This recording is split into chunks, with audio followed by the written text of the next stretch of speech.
Hey, everybody, Economic Ninja here. I hope you're doing great. We're going to talk about bank runs in China. It is hitting a fever pitch right now. But before I do that, I do want to remind everybody, you've got the silver giveaway. It's a big deal in Economic Ninja land right now.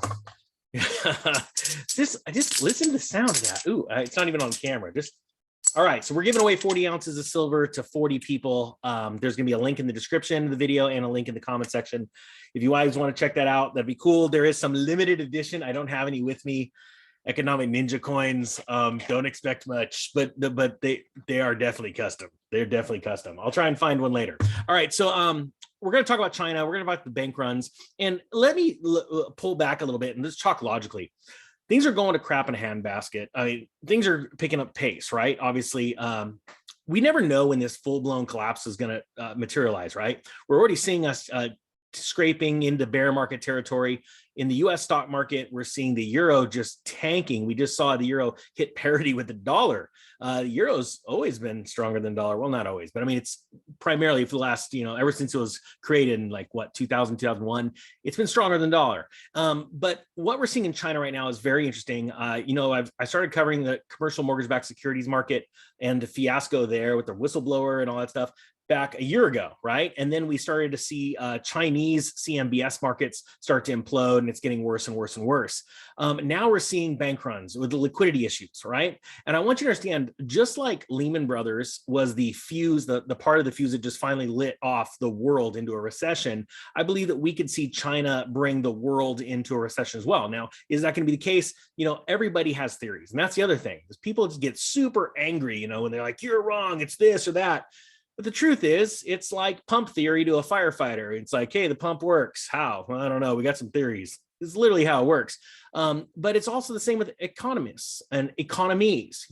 There's all kinds of different ways of thinking. But if you're Keynesian, if you're not, there's so many different theories, right? Because you're dealing with so many different variables. Okay. So I want you guys to understand that. Now let's dive into this story. I've got a story to share, and then we've got what is it?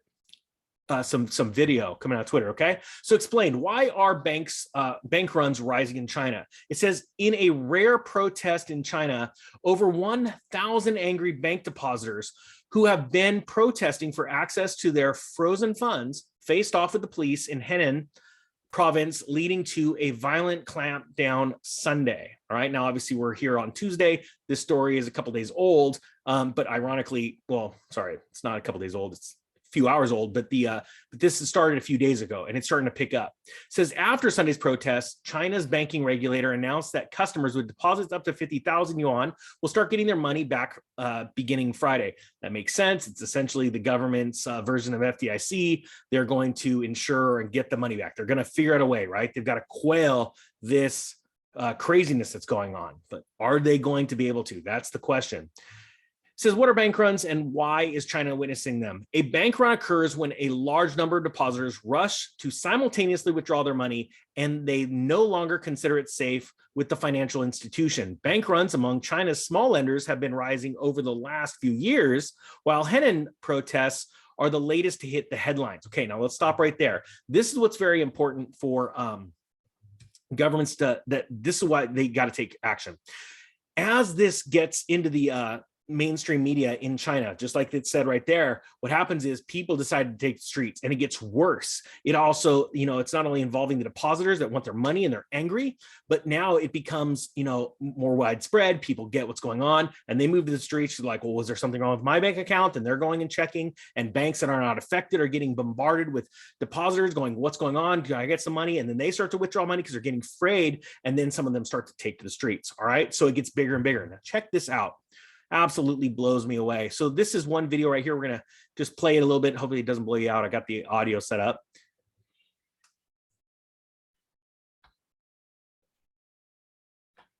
So this shows you a pretty good size. This is today, pretty good size crowd, right? And you're like, that's not that much. Not a ton of people out there. I mean, maybe 1,000, 1,500 people, right?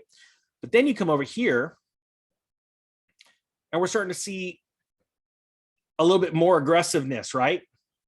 There's a little bit more stress added right now. That's video from yesterday that popped up. There's another video, same exact area. And you start to put these things together, and the more that this comes out, not only in the mainstream press, but like on Twitter, people are going to start getting out there and doing more damage.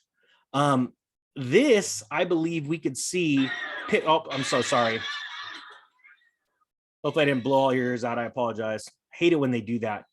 You know, and even though this is like a few seconds, turn that off. I still apologize.